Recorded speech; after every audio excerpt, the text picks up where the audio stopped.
PUDcast is booked before a live studio audience. Ladies and gentlemen, welcome to the PUDcast with Jason and Mike. I'm Jason. I'm Mike. We're coming to you from the Pud Cave, located here in game-swapping, beautiful downtown Lincoln in the great state of North Carolina. Mike, brother, what's going on? It's cold. It's fucking freezing, man. I've been holding on to that fuck ever since we started the weekly wrestling wrap-up this week, brother. Gotta get it out. Good Lord, Cough man. Cough it up. I thought you was going to cuss in this last episode, Mike. You got pretty hot. You got hot, man. Got pretty hot. Come on, man. This is supposed to be fun and laid back. You got mad. Yeah. Brother. You got mad. And if anybody doesn't know what we're talking about, the weekly wrestling wrap-up will be on L-Town Radio. If you're listening on Sunday, you can still catch it live on L-Town Radio at 9 o'clock, ltownradio.com. And it should be on demand, I guess within a week. You'll be able to hear it next week. I don't know usually how long it takes. It kind of varies week to week, but... Okay. Billy Corgan, you owe me money. I owe him money for doing such a great... Man, let's not get back... Because I got so hot, okay? I got so hot that I had completely forgotten about this topic. We talked about it on the wrestling wrap-up, and I think it ties well in together with our topic for the day. Okay. And that's the Crockett Cup. Correct. Right. And their announcement for when it is, not so much when it is, but where it is. Where it's at in Atlanta, Georgia. That pisses me off. I thought it was going to be in Concord. I really thought it should have been in North Carolina. I agree. Maybe next year. Well, once again, man, now, yeah, I thought it'd be in Concord. I wanted to go. I mean, that's why Atlanta. It's in Atlanta, man. That's their home base, though, Mike. It is their home base. I mean, it is, bro. And I mean, I think their home base should be nationwide. And it's getting there since it is the National Wrestling Alliance. But the heart of Crockett was here in the Carolinas. Yes. It was. No, man, I agree with that. But, speaking of some of that heat you have with Billy Corgan, maybe Billy Corgan could use some of that heat because apparently the man is always cold. Apparently. He is more wrapped up, brother. My gosh. I mean, he's in Atlanta, and obviously it's cold. It's cold today, but we have not had much of a winter. No, not really. Not. Some days it's 60 degrees. Yeah, some days it's in the 70s. True. Today's not one of those days. And I can imagine Atlanta's not, dropping in. No, not the way WCP ramps up, man. That's for sure. In a studio, which I'm sure they have heat. Well, apparently he definitely has heat with you, Mike. Yeah. Now. Yeah. Mike, before we get into today's subject, before we go too deep into it, just want to kind of talk about last week's episode, just to kind of. Yes. I don't want to go. We're going to lighten it back up. Just kind of follow up on it. Yeah, just to do a little follow up, just to kind of talk about it. Obviously it was about the atrium. Speaking of heat. Oh boy, howdy. Once again, we're lighting it back up, Mike. I don't want to do heavy subjects every week. That's what we do, the good news. I mean, for that kind of stuff. But it was in the news. It was big for the town, and we're more LinkedIn than anything. We talk wrestling, we talk music, movies and stuff like that, entertainment, pop culture. But man, we're really more or less community focused more than really anything else. We always try to keep our fingers on the pulse of the community, and it was definitely something out there. Controversial, very polarizing subject. Everybody knows by now what's going on. So I don't think we need to recap it too much. But definitely with the follow up, especially like this past Monday with the actual trial, and the fact that Polson, whatever happened with Polson, which they have not been transparent with, whether he left, he was asked to leave, whether he was fired. Nobody knows. Right. The child, the 16-year-old, was given a plea bargain. Right. Which I have some thoughts on that as well. To a lesser simple misdemeanor assault and misdemeanor underage drinking. Right. Which obviously him and his lawyers decided to take. Sure. It's probably better for everybody, probably. Yes. As opposed to the DA pushing for him for felony assault and being tried as an adult. Right. And I have my opinions on being tried as an adult, man. I think we need to figure out an age and stick with it across the board. Yeah. He's an adult for this, but not an adult for that. I don't like that. I've never liked that. It just doesn't seem fair to me in any way, shape, or form. We just need to come up with an age, and that's it. Yeah. if you're under 18 per se, but if you're 18, then you can smoke and drink. Right. I mean, I think it needs to be like that. Or 21, whatever, but let's come up. So that means if you're under 21, then you're a minor, and you should be tried as a minor. That's just my view. You can probably add the military in it. I agree to that as well. Yeah, you can't go in the military till you're 21 if that's... like I said, I don't want to get too heavy, and I don't want to get too deep into all that stuff. And something else I want to point out, man, is I understand that people in law enforcement in the medical field have to deal with in just insane situations that I personally have not. I mean, I'm not built for it myself. Could not imagine. Yeah, I can't imagine. And educators as well, teachers as well. I mean, obviously there's no educators, involved in this situation, but I mean, they get put in bad situations too with students, violence, assault, stuff like this. So we just want to make sure that everybody understands that we do support and appreciate. Yeah, and understand. Yeah, the plight of everybody that is in that service. Right. Couldn't have society without it. Exactly, and I think that was a big part of our show last week. Was we were not grouping or making a broad generalization about anybody. This is 1 to 2 to 3 people out of that that were bad exampes. In our opinion. Yes. In our opinion. Yes. And that was something else. I even put that in the description for the show. Yes. Hey, guys, this is our opinion. So, I want to go ahead and start moving away from that. I don't have any different thoughts about our officers or any department, maybe those involved. I think a lot of things could have been as a whole, no, absolutely not, man. We support the police, we support medical, I mean, and teachers too. And I thought about that, man, because I did talk to a person who had an issue and who disagreed with us, who's involved. And I don't want to put names or put anybody out there, but I mean, it was good to hear that, man. I wanted that kind of feedback. Right. I like that. Yeah. I mean, I want to see it from every angle, because man, I'm not. It's like I said last week. I don't know all these things. I'm ignorant to a lot of this stuff. And I admit that, and I know that. I have an opinion like everybody has an opinion. Yes. So it was good hearing that, but it got me thinking about it. And I'm like, well, not only these people, but teachers too, go through a lot of stuff with unruly students. And yeah, man, it's a hard situation, and it's bad across the board. And our opinions were pretty mild compared to a lot of other opinions. Yeah, there are. That were shared by many others. On both sides of this thing, regardless of how you come at it. But, man, it's really weird, Mike, because I got to thinking about it. I'm like, we do a podcast, so... And granted, man, anybybody can do a podcast. Yes. Hey, hell, man. Yeah, absolutely. If you can do one, then my God, everybody can do one. It's not that hard, but you do got to put some work and effort into it. I mean, there's a learning curve now. Look, now, I ain't trying to shit on myself either here, by saying, we do, But we do have a voice. People do listen. And in fact, Mike, not only do people listen, but a lot of people listen. Yes. And I want to kind of put that over to man. Last week's episode was our most viewed episode of all time. Yes, it was. Of all time within a week. Yes. The only other episode that comes close is our first episode. Yeah. But it took almost a year, if not over a year, for us to get to those views, and we got over those amount within a week. And we're still not a week in, because we're recording this on Saturday, and it went up on Sunday. Yeah. And it's still gaining views. Yeah, every time I go. So yeah. Anybody that's still listening that disagreed with that episode, what we had to say, once again, man, we appreciate you listening. We do. We appreciate it. We hope you continue to listen. We hope you hit that subscribe button and help get our name out there. And here's something else I'd like to put out there. If you got a topic that you want us to cover or concern, help us out, man. Because we every week we're like, what are we going to talk about? It's something that would interest you as far as what you would like to hear or what you would like to hear our opinions on. Let us know, man. Yeah, absolutely. Because Mike, and what I was going to say with that, just to kind of take what you were saying and kind of follow up. Since we do a podcast, we do have listeners. Sometimes even over 100, sometimes 200, like with this one. We do have to kind of put it out there, because, man, this thing started out, well, hey, don't care. I don't care if you listen or not. Now, hey, we kind of do, it's kind of taking on a little bit of a life of its own.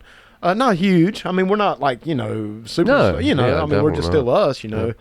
But, yeah, man, we kind of got a little bit of a responsibility to that. I think so. Yeah, absolutely. So to anybody who maybe didn't agree with us, and hopefully a person that sent me the message is, listen, because, my God, we appreciate this person. I ain't putting names or anybody on blast.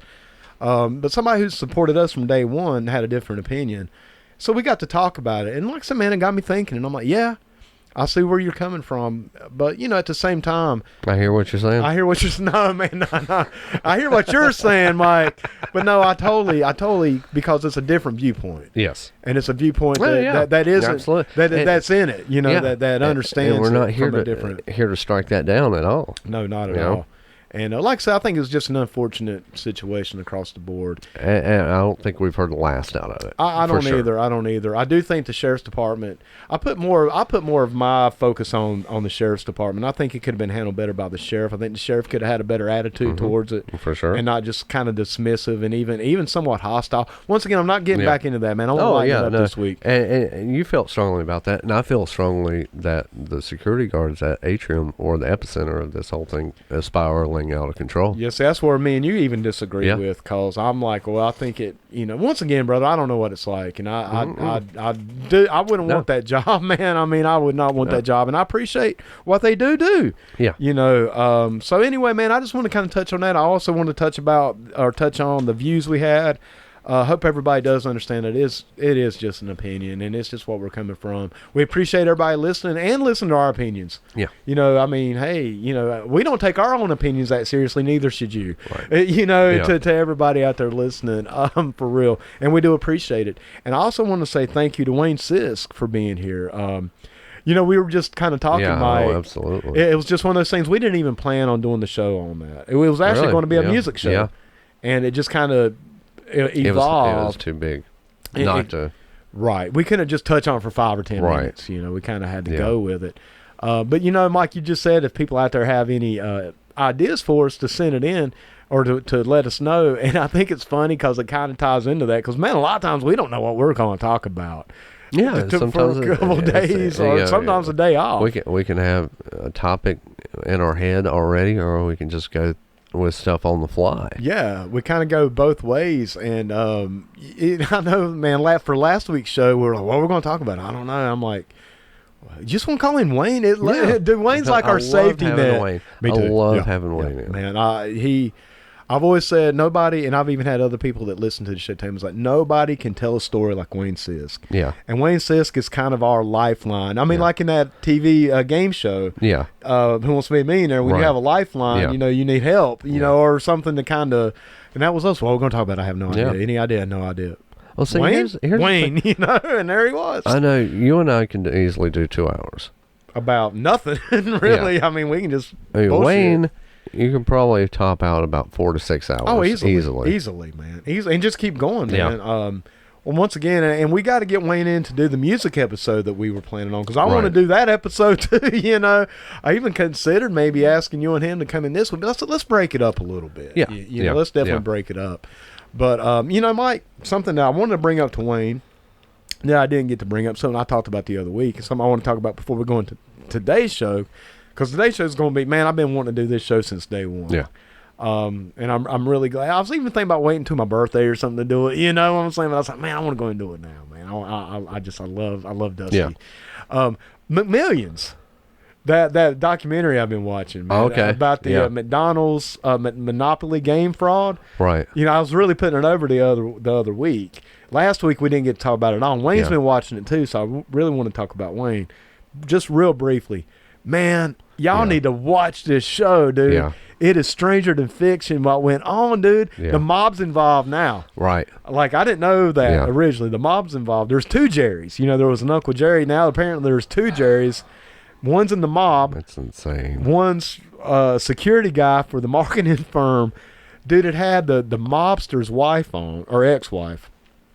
And they were talking. She was like, do you remember the gray M&Ms? Do you remember that, Mike? Yes, yeah. Yeah, where if you found a gray M&M. Gray M&M, you were the big winner. Big winner. She was like, well, he come up to me one day, and she was like, because she was a pot smoker, a cannabis user. Uh-huh. And she was like, so every night I'd smoke half a joint, and I'd get something sweet, you know, some Reese's Cups or something like that. So he came up to me and says, don't eat the gray M&M. This motherfucker had a gray M&M too, dude. He had winning McDonald's pieces and these little eggs, you know. Kidding. And he had to tell her not to eat the gray M&M. Dude, they had all this shit, man, on lock. Dude, they had an interview with a lady who won it, who knew her. Uh-huh. and it showed her from the 80s or the whenever it was, maybe the 90s. Yeah, it was probably around the 90s. Yeah. And then they had her back on in present day. Dude, the way they did this poor woman so bad, man, was the mob. Right, yeah. You know, right. And this is the same guy, dude. I didn't know about this, but he was in South Carolina. And he opened up it wasn't a strip club. Uh-huh. Like they were fully clothed, but they were wearing like Daisy Dukes and bikini tops and dancing and all this stuff. Well, they tried to shut it down. He turned it into a fucking church. Mm-hmm. Do you remember hearing about that? It vaguely rung a bell with me. This motherfucker, Jerry Colombo was his name, and he was part of the Colombo crime family. Right. One of the top 3 or 4 crime families. With a name like that, I couldn't imagine why. Man. Yeah. But they were also, this guy was all over TV, man. He was in a commercial. He won a Dodge Viper in the McDonald's Monopoly game. He was on TV with that. He was on TV for all this. Dude, it's nuts. Watch this documentary. I love documentaries. That's probably my favorite genre of movie, honestly. A TV show, I love documentaries. This one is mind-blowing, dude.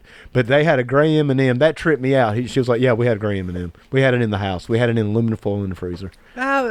Okay. Here we go. All right. And I know we're going to have to do this. Once this show wraps, as far as the millions, we're going to have to go full-blown into this show. We ought to watch it. You haven't been able to see it. I haven't been able to see it. I'll be able to... Yeah. To help you acquire some of these videos, and we'll sit down and watch it. Yeah. I want to watch it again. Right, absolutely.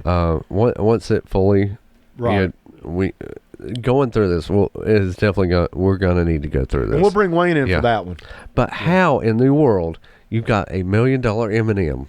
Yeah. And you just put it in aluminum foil in the freezer. In the freezer, man. Yeah. Dude, he was giving out $1 million game pieces for people to their weddings. Here's the thing. You know how much he was paying for that $1 million game piece to the guy who was supplying it to him? The other Uncle Jerry? Or the other Jerry or whatever? $50,000. That's it. Because there was so many different ways you had to do it, man. I mean, it's all mob, but he was giving them the pieces. He was taking his lump sum, and he was done. And he was out of the picture. How many pieces were there? There was a lot, bro. Because it wasn't just the $1 million pieces. It was like the $100,000, the Dodge Viper that he won. Yeah, I got you. No, man, but he had, those little eggs you get in vending machines. It's got the little prize. He had these things, just a bunch of these things with winning game pieces in them, dude. That's insane. It's insane, man. And they were getting it straight from the printer. The printing place is the same place that did the state lottery tickets. So they had all this security. And the guy figured out, oh, dude, it's nuts, man. Once it's all over, once it wraps, man, we'll see. It's a 6-hour documentary. It's 6 1-hour parts. Speaking of scams, I know we touched a little bit on this on the wrap-up show last week. Ted DiBiase and the Heart of David Church scam. Yeah. That's huge. And you talk about something that can trigger me really quickly. Between that and I know you had mentioned in that show that he had made the church. Yeah. From that. I'm sure that was legit. And it was all over TV, man. Right. Oh, it was the church. It was like, come take a shot and get a lap dance while you go to church. Right. I mean, seriously, yeah. And I'm sure they were tax exempt. Probably. Which is another trigger point for me. See, that doesn't bother me that bad. Really? Churches being tax exempt don't. Well, wait till I give you the numbers on that. Then let's see on your opinion on that.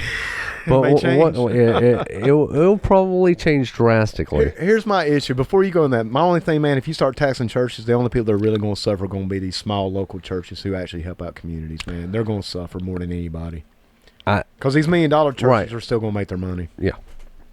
I'd wonder how long these mega churches would actually stay around if that were the case. But that's another topic for another time. Yeah. We're lining up, Mike. We're trying to go lighter this week. Come on, man. That's why we're not going to get into this very deep.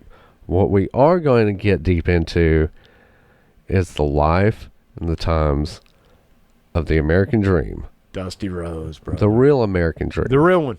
The only one. Yes. My favorite of all time, Mike. Dude, this is one of those shows I didn't have to do a lot of extra research for. Thank God, because once again, I just don't have the freaking time anymore. Right. It's so funny, man. We started doing this podcast. My whole thing was, well, I'm bored. I want something to do. And now it's like, oh my God, I would love a boring week. That relax. Yeah, just Whew. Because even tomorrow, man, I'm jumping in some stuff for USA Wrestling, man, on the Photoshopping, which is fun. It's cool, and I like doing it. But it's like, oh man, you know, I'm gonna get some video game time in too. I'm just gonna put that out there. You can try and squeeze it in whenever you can. I'm gonna do my best, man. But this one, I didn't really have to. I didn't really have to jump too much into it, man, because these are some of the greatest memories of my life. We're watching the man we're talking about today, and that's Dusty Rhodes. Yeah. Dude, son of a plumber from Austin, Texas. Dude. That's right. You know, I don't know a lot of his history. You know, once again, man, we didn't come in this show to do a bio on him. Right. We're just here to talk about Dusty and kind of our memories growing up with Dusty. Right. Obviously, a lot of people already know, like you said, son of a plumber, Austin, Texas. Grew up football. Yes. Baseball. Yeah. Poor. Grew up very poor too, man. Dusty was huge into sports. Yes. Then found his way into professional wrestling. Right. West Texas State is where he played, and that produced so much talent. Wahoo, Tully, Brody, Hanson, yeah, Tito, Hanson, yeah, right.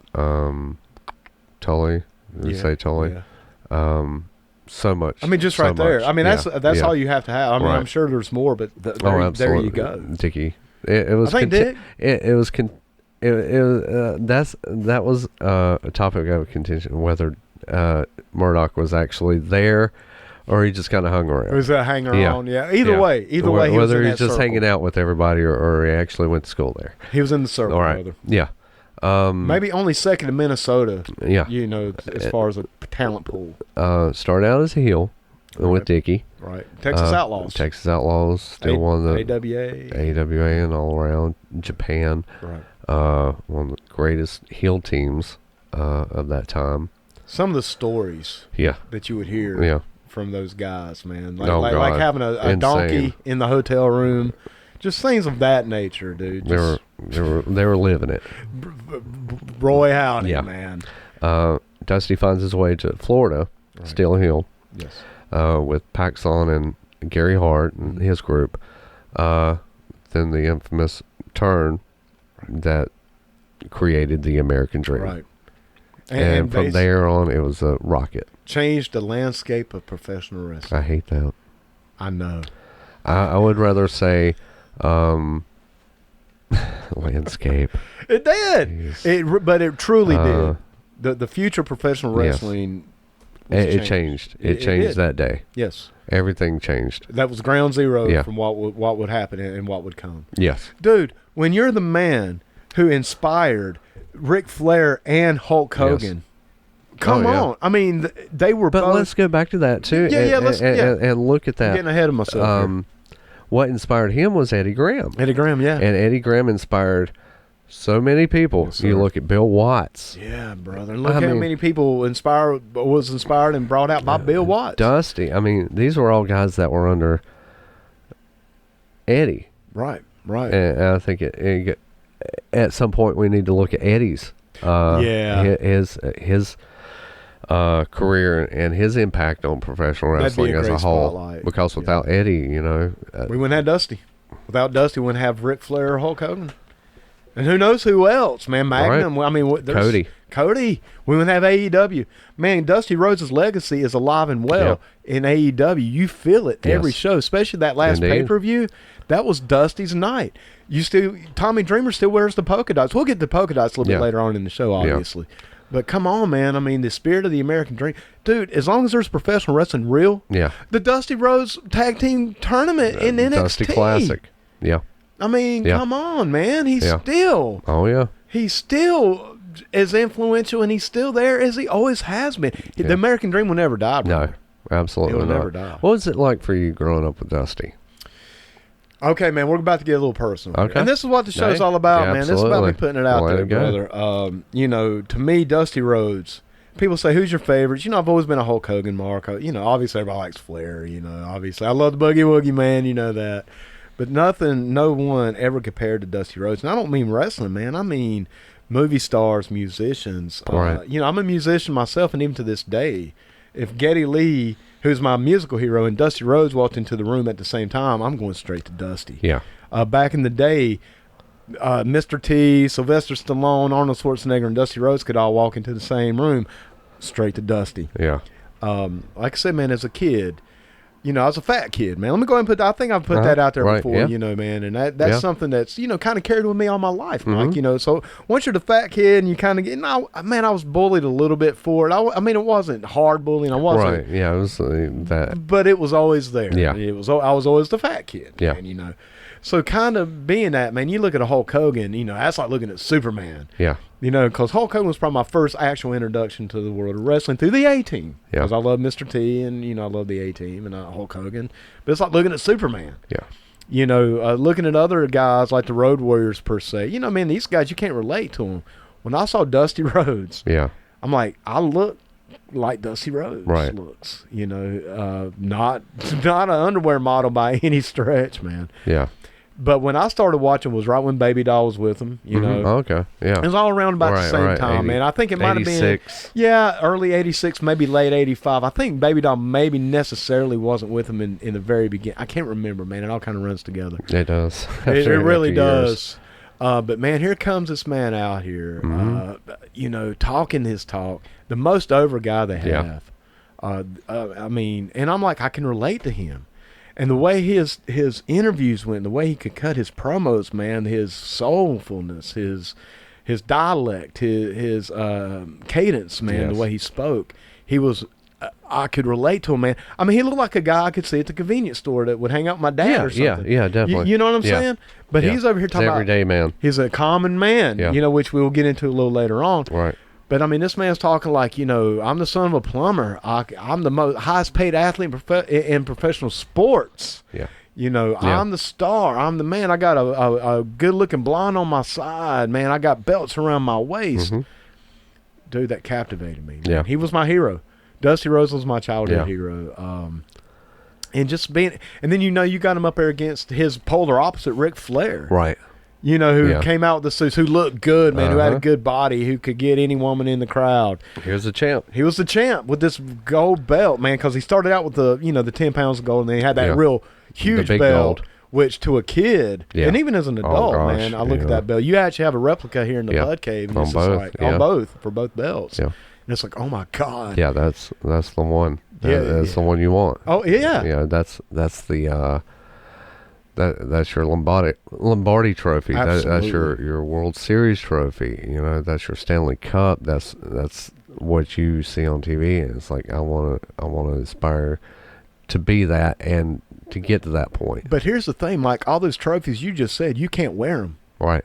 Yeah, you can wear this. Exactly. This is, you see this every time you see. That's right. You have this on you. Yes. When you see the Chicago Bears from back in the day, I'm just thinking, you know, when they were huge back in '86. Right. You didn't see them with the trophy around the waist. No, they had the ring. The rings, sure, obviously. But come on, man. Yeah. You didn't have this huge gold. Yes. All the belts are awesome. All the belts are cool. But that one. That one is the marquee.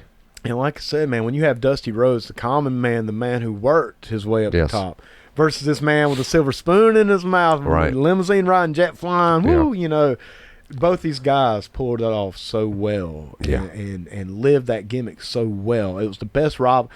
I know Paul Jones and Boogie Woogie Man is probably my favorite rivalry of all time, but, man, this one, it's hard to top, man, because it was just so polar opposite, and it was greatness upon greatness. But, yeah, man, as a young man watching Dusty Rhodes, he inspired me. Yeah. I think that's the best word I can use for Dusty was inspiration, Mike. Oh, I think I've compared this before. Growing up, learning from two people as far as, you know, television was. You're kind of like TV dads. Okay, you know? Okay. You're a TV dad. Sure. I had two. Mr. Rogers. I knew you were going to say it. Yep. And Dusty Rhodes. Mr.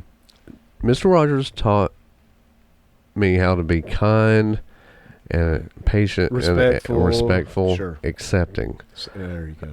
Dusty taught me how to be tough. Right.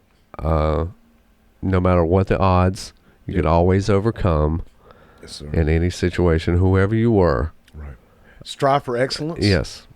That no matter what, there was always hope. Always hope, Yeah. man. Always hope. Yeah, that no matter how bad, how many the horsemen, how many they are, it don't matter. It don't matter. Because I'm bad and baby they know I'm bad. I'm bad. I'll still fight them. No matter what. No matter what. And get over. Never give up. And never give up, baby. Never give up. That was it, man. Yeah. Strive for that excellence. Strive to be that champion. Yeah. That world champion in television land, if you will. Yeah. You know, dude. Yeah. And just the way he talked, Yeah. man. It was so Yeah. natural. Yeah. It was so... Dusty Rhodes was one of them guys, because, you know, back in that day of wrestling, man, most people yelled and hollered. Even Flair, yeah. you know. Yeah. The Horsemen are not as much. He would here and there, you know, obviously. But and Dusty did too, now. Don't get me wrong. Oh, yeah, for sure. But he didn't do it like, you know, like the Russians was like every promo. They you know. But Dusty just come out and just be smooth. He was smooth. Yeah, he was smooth. He was smooth, Yeah. Mike. He also always put over the fact that, you know, what they're doing is bad. Yes. You know. Yes. The righteousness is on his side. Yeah. Fighting the good fight. And man, he would always just come up with the coolest sayings, like, you know, what's that one famous promo he did about and I'm messing it up, but he was like, I'm reserving the stratosphere for me and you, Flair. You know, shit the horseman like that. You can fly off and in the space. But the stratosphere is for me and you. Yeah. I mean, or Funky Like a Monkey. You know, that the Funky Like a Monkey Taking care of business. Taking care of business TCB. tour. The edge of a lightning bolt. Yeah. Tour. I mean, come on, man. I mean, dude, I'm getting goosebumps when I'm saying that stuff. But he would say stuff like that. And obviously, man, we could talk about his in-ring work. You know, was his hiney a little big? Yeah, man. Was his belly a little big? Of course, man. But that man could do it in the ring. Oh, Mike. yeah. You know, you're talking. I mean, it's just his impact and interaction. Every move mattered with Dusty Rhodes. Yeah. You know, Mike, you were talking in the weekly wrestling wrap-up. We were reviewing the cage match with Cody and Wardlow from AEW. Mm-hmm. We had a difference of opinion on it. Once again, I highly suggest people go back and listen to that episode either live Sunday nights, 9 o'clock, this coming Sunday. I guess 22nd, I think that's the date. 20, yes. Yeah. Sure. Or go back and watch No, actually, 23rd maybe. I don't know. Okay. I don't know. Whatever. Yeah, this Sunday. That'll work. If you're listening, if you're listening brand new, and I think usually it goes on demand pretty soon, but y'all really go back and listen to that because me and Mike, we disagree about 100% of the time on this stuff. So anyway, it's fun. It's a fun listen. Yes. But, you know, you were talking about Cody Rhodes being in peril, and that was kind of your issue, that Cody just didn't seem to be in peril. Dusty, and we had a disagreement about that, but Dusty was always in peril. Always in peril. Always. And it tugged at you when he was. Yes. It's like, damn it, you know, damn, and you get mad and you get upset. You're emotionally invested, Mike. Yeah. And you know, we always talk about the traditional style. Where I didn't feel that with Cody in that match. There wasn't a point where I said, damn. There were parts where I was getting there, but nothing like Dusty, man. Right, no. And I think a lot of it has to do with that traditional style that we talk about a lot versus the more modern style. Yeah. You know, man, today, and I'm not, you know, shitting on today's style, but, you know, man, you got 5,000 flippy DDT moves. Yeah. You know, that's one thing. And it's cool and it's impressive. Yeah. And it's fun to watch. And it's once again, it's very impressive. But, dude, Dusty could be in an armbar. Uh-huh. And I would get more emotion from seeing Dusty in an armbar than I would. Or if one of those horsemen hit the ring. Damn it. Motherfuckers. I mean, yeah, dude, because Dusty. You know, it's just, he was so close. He was almost there. Yeah. He was almost there. Yeah. And, you know, or even when he was attacked, or even in a match, man, a match with Ole Anderson. Like I said, Ole could put Dusty in an armbar. Gosh. That's Ole, too. that is. You're right. No, you're right. Yeah. 100% right, man. That was the two working in tandem together. Do you know why I think Dusty got over so much with it, man? And I just want to put over his in-ring work, man. I thought he was a great bell-to-bell guy, man. Yeah, he was a little out of out of shape physically, but you couldn't tell it from the way he worked, man. And they would even tell you that. I've listened to shooting interviews say, hey, man, Dusty would be in the back. He could do 500 Hindu squats. He could do everything that all these other athletes could do and more in a lot of cases. But, Mike, I want to ask you, do you think the reason Dusty was so over so much, and this is my opinion, I think Dusty was over so much and he was so in tune with the fans because even though he knew he was smart, but I think he believed it. I think he believed in himself. He believed he was the American dream. He believed he was in peril. And by believing that he was in peril, me and you believed that he was in peril. Do you agree with that statement? I think he knew how to sell it and get that sympathy. Right. and to get that pop and to get that heat. Right. I think no, of course, he knew who he was. Sure. Obviously. Right. Anybody with an ego.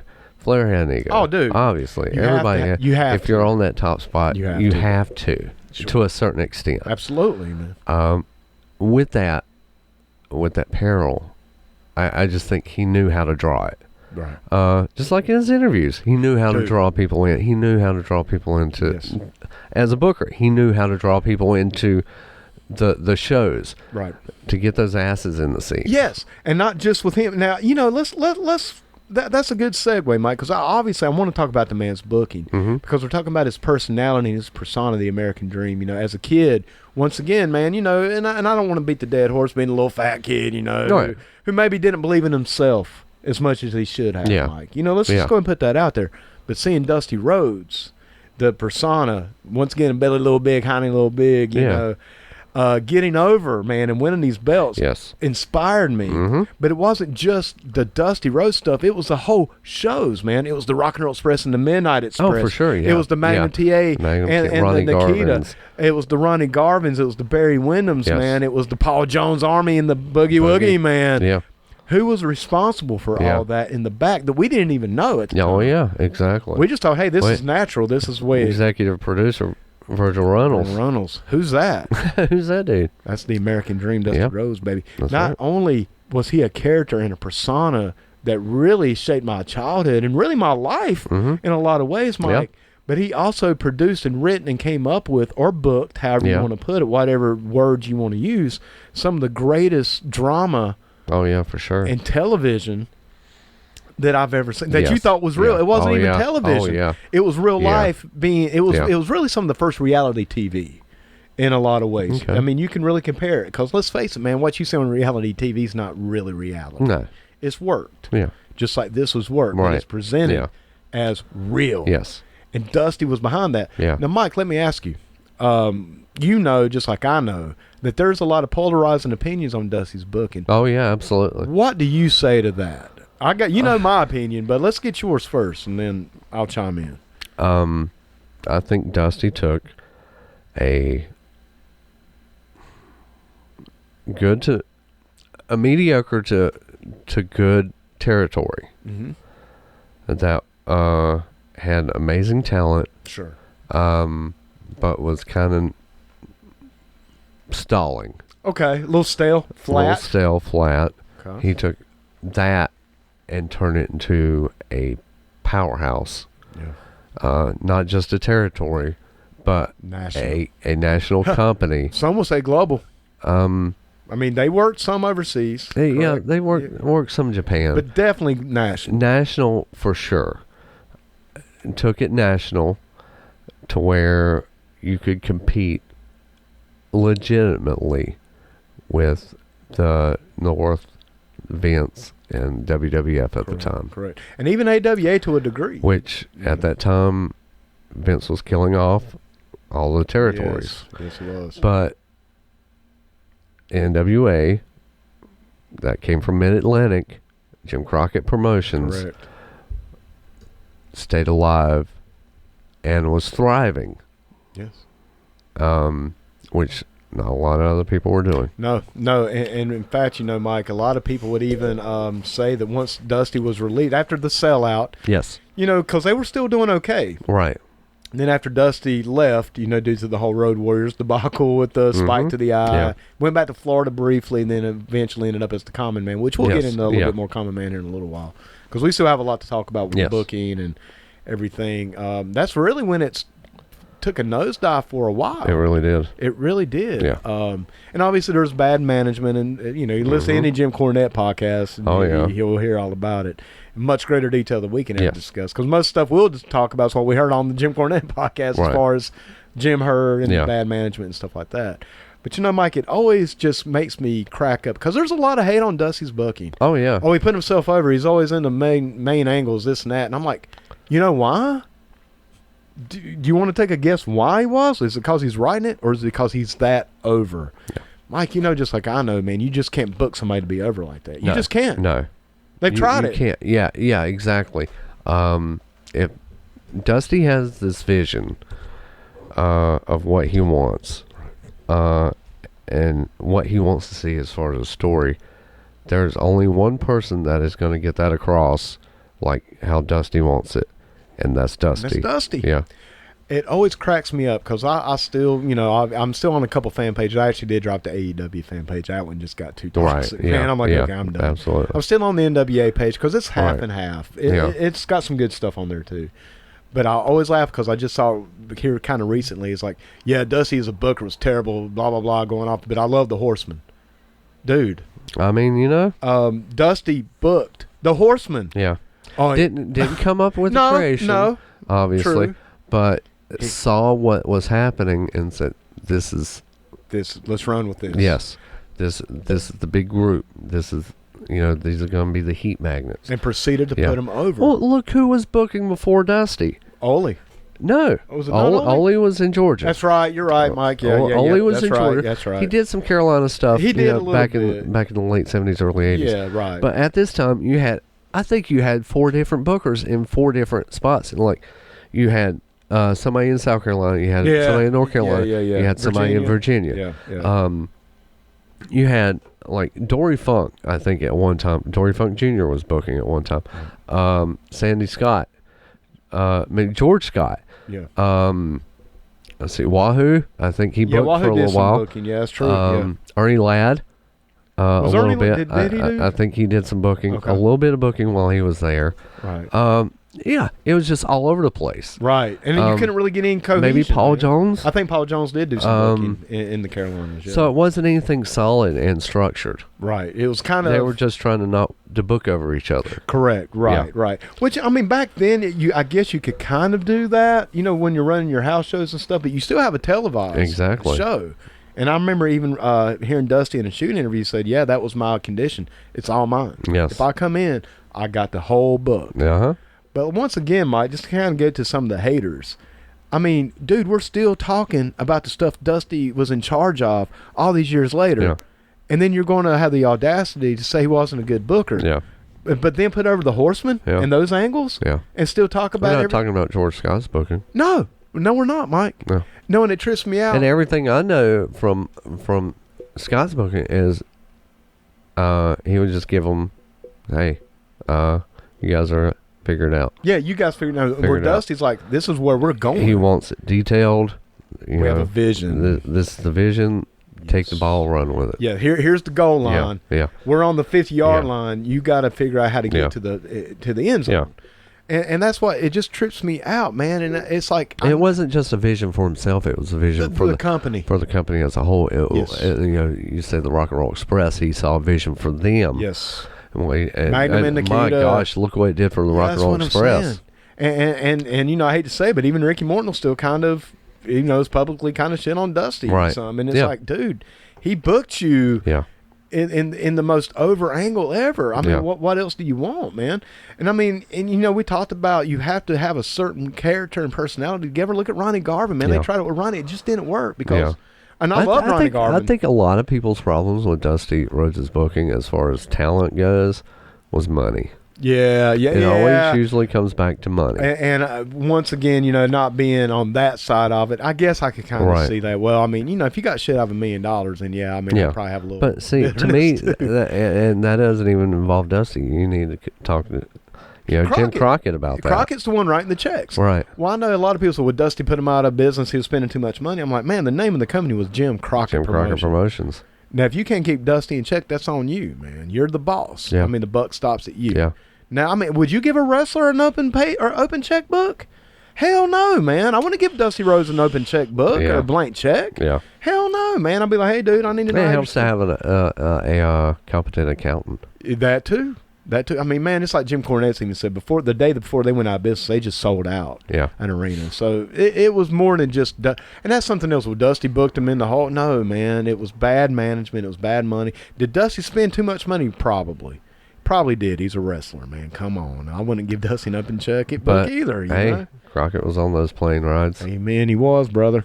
Yes, he was. There. Yes, he was. It wasn't like he was oblivious. No. Back in Charlotte, no, they moved to Texas. That maybe not a great idea. That was not a great idea. No, that was a bad No. idea. Once again, man, maybe some of the business decisions Dusty made weren't the best, but once again, the buck stopped at Jim Crockett. But the stuff going on television in the ring, for the most part, unmatched. is unmatched to this day.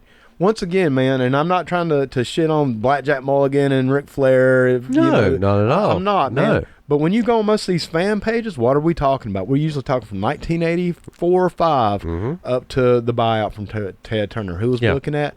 Dusty. Yeah. Everybody gets mad. Why we always talk about that? Because that was the best shit, man. It was. I'm sorry. It was. Sorry, man. It was. It was the best book, the most well produced. Yes. I mean, production wise, you take a look at production wise from the Crockett's when they were in Raleigh doing the studio shows, to where they moved out with the Nemo trucks and they started doing the big arenas, the Coliseums. Yes, sir. On the weekly. On the weekly, on Pro and Worldwide. Yeah. I mean, these were the lower end matches. Obviously, they didn't have the main event matches on here, but yeah, man, they produced good television. And like I said, and they moved out of the high school gyms and stuff like that. Right.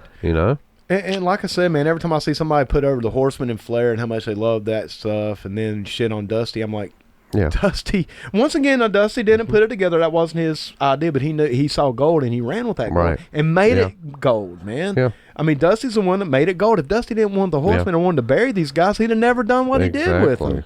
Exactly. And you also look at some of the, not just his booking as far as match wise. You look at like the super shows. You look at vignettes and you look at videos and stuff that would be produced and put together for the shows. Untouched, man. I mean, untouched. Yeah. I mean, because whereas WWE... I mean, New York wasn't doing that stuff. You just... They were doing a Hollywood type production. Right. But it was hokey. Yeah. It was hokey, man. Even back for us, for sure. Yeah, for us NWA Crockett fans, it was hokey as hell.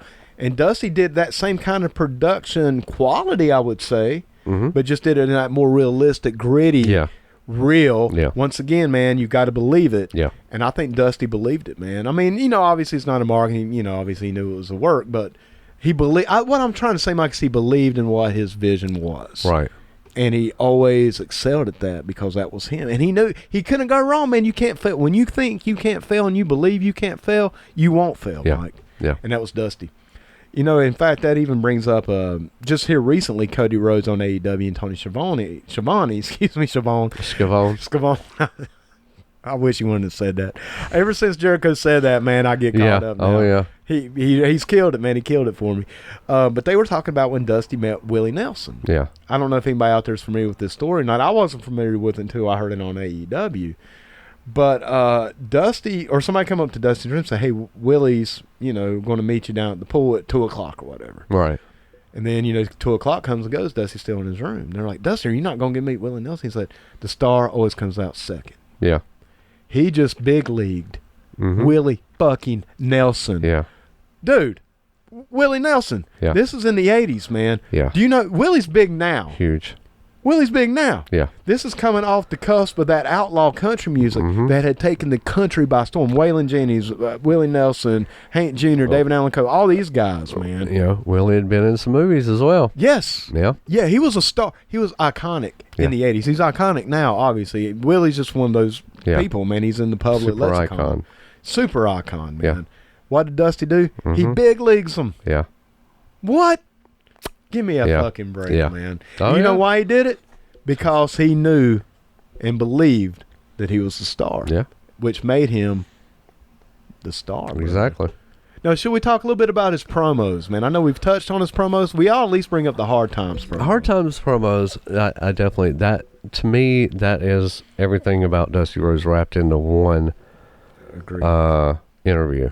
There's never been a more iconic promo ever cut. No, or after. Or after. Yeah. Before or since. But Mike, I think they're on par with all of his promos. That one, for whatever reason, I think it's special. Okay. I think it resonated with a lot more. And I don't think, I know you had seen this probably later on in life.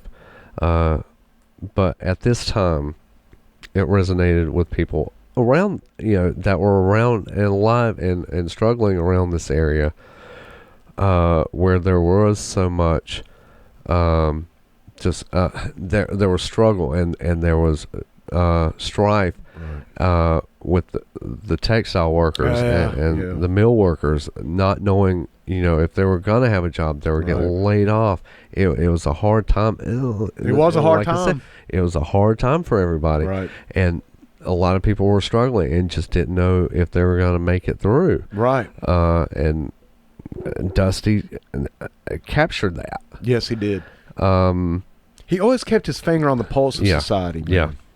Yeah. He saw what was going on, and he was just, at that time, Dusty was kind of just that, like you said, common man, everyday man, and they gravitated towards him, and when he puts his hand out and just says, that's, I'm reaching out to you. You put your hand in my. Oh my God! It's just it's amazing. I say that is one of his most iconic, possibly. I would say, for sure. Yeah. I tend to agree with that. Ever. Well, like I said, Mike, there's no other promo in professional wrestling history that I can think of off the top of my head that has been duplicated so many times. I mean, to this day, man, Tim Storm on NWA a few weeks ago, heralded back to that promo. Yeah.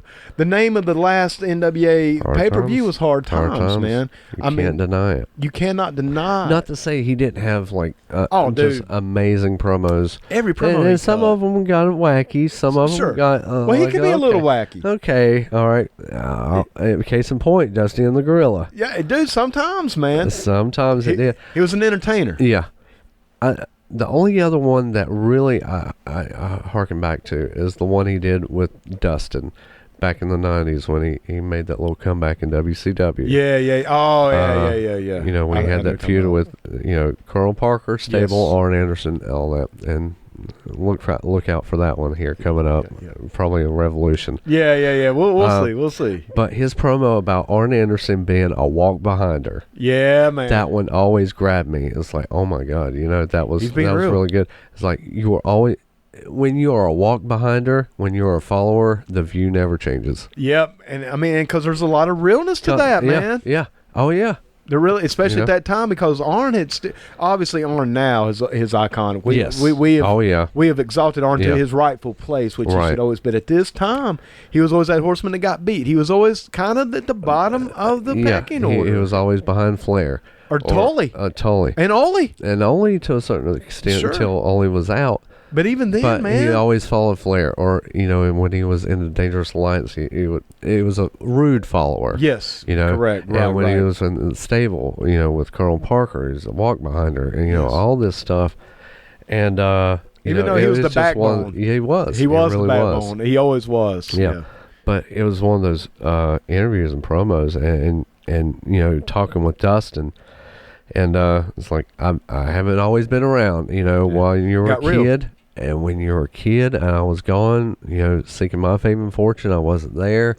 It's just it's an emotional promo. Yeah, and it got real. I mean, once again, that reality that he could tap into, keeping it a work, but blurring those lines, man. Nobody done it better than Dusty Rhodes, brother. No. I mean, nobody done it better. And the thing is, Dusty was always in contention for a title. Yes, that was something that. But he rarely.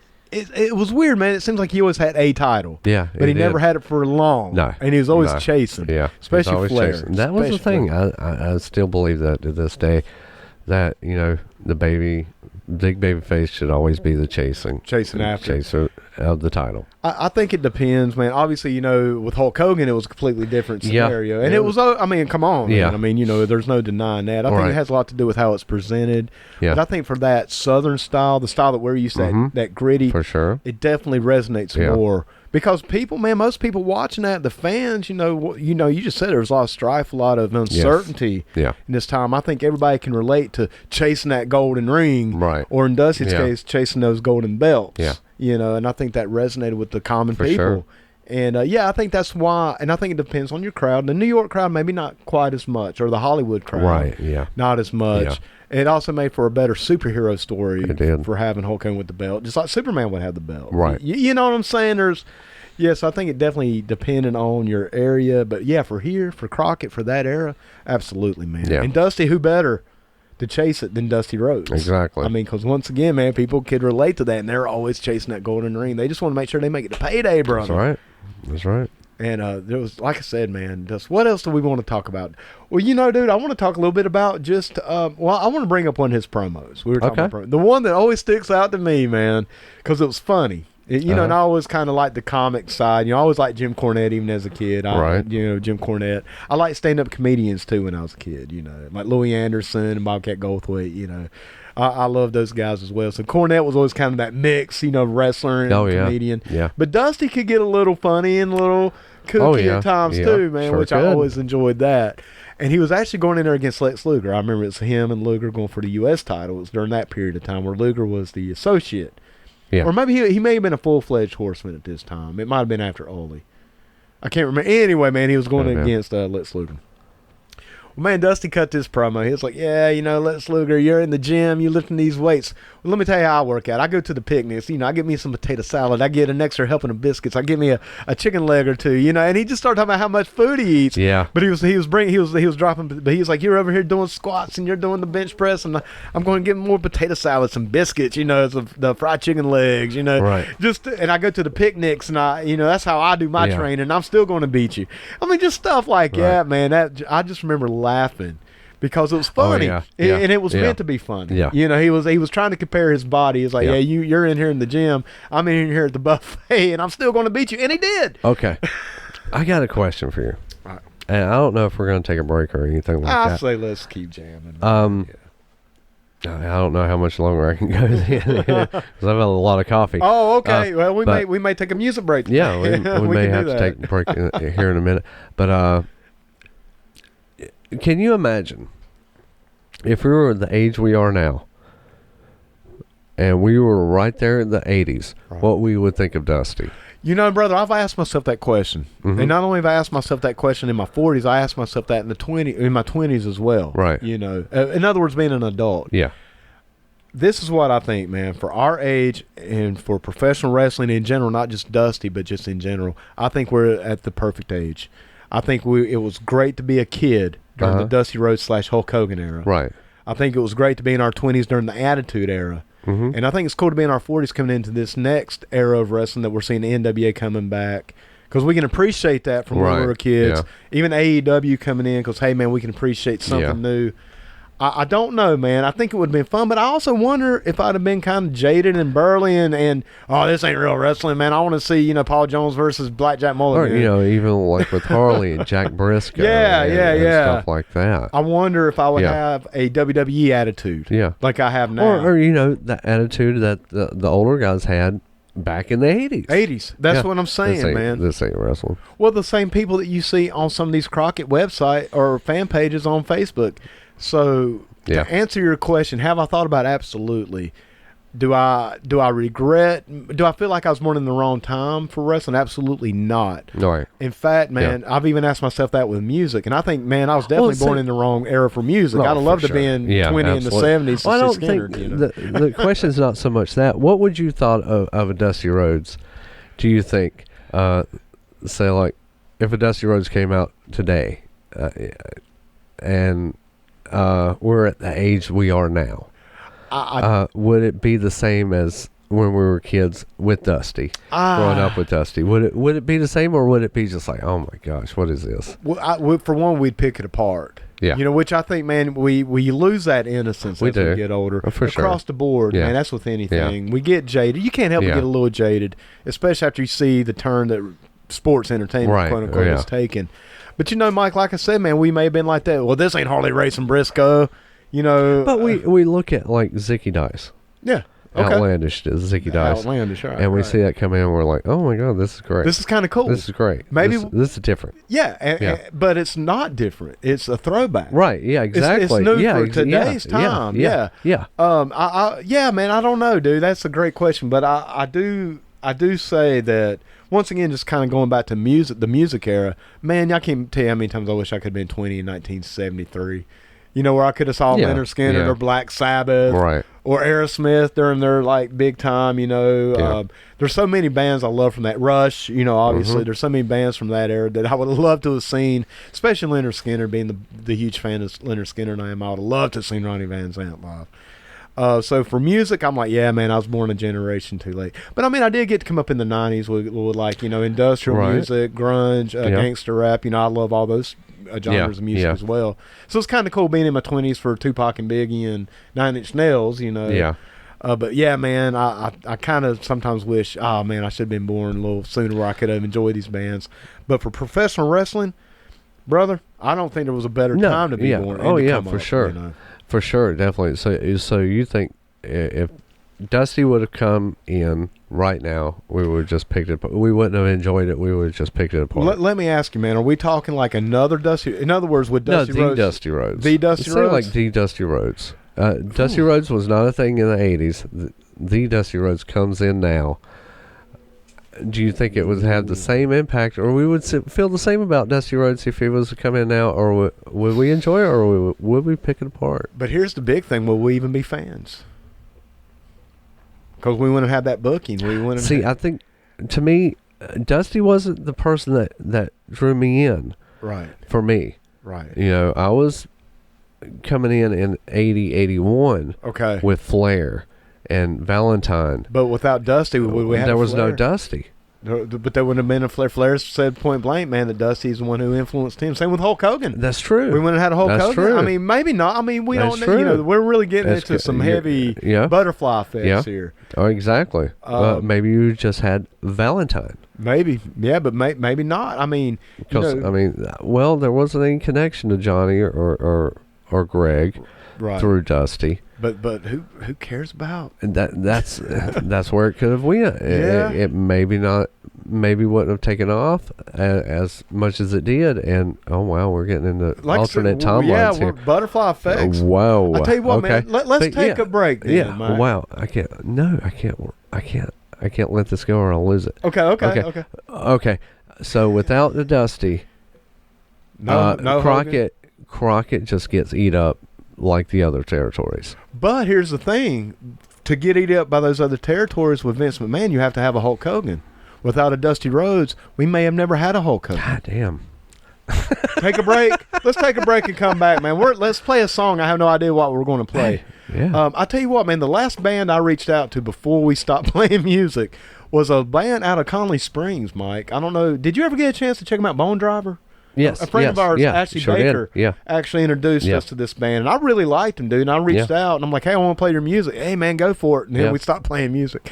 So, hey, man, let's play. You know, we've been talking about. Throw it back. Yeah, we've been talking about trying to bring some music back anyway, because I miss playing those independent bands, man. I really do. So let's go ahead and play it. This is the Common Band. For the Common Band. Man. But this is Bonedryver. I hope it's still cool to play their music. I haven't talked to them in a while. And the name of the song is Rollin Stoned. Yeah. So, you know, that's right up my alley. There you go. You know what I'm saying? This is a badass jam, dude. TCB, maybe. Like I say, man, this is a cool-ass jam, but you don't take my word for it. Hear it for yourself and don't go anywhere. Jam out. We're going to be right back. Puds.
They just can't let it be.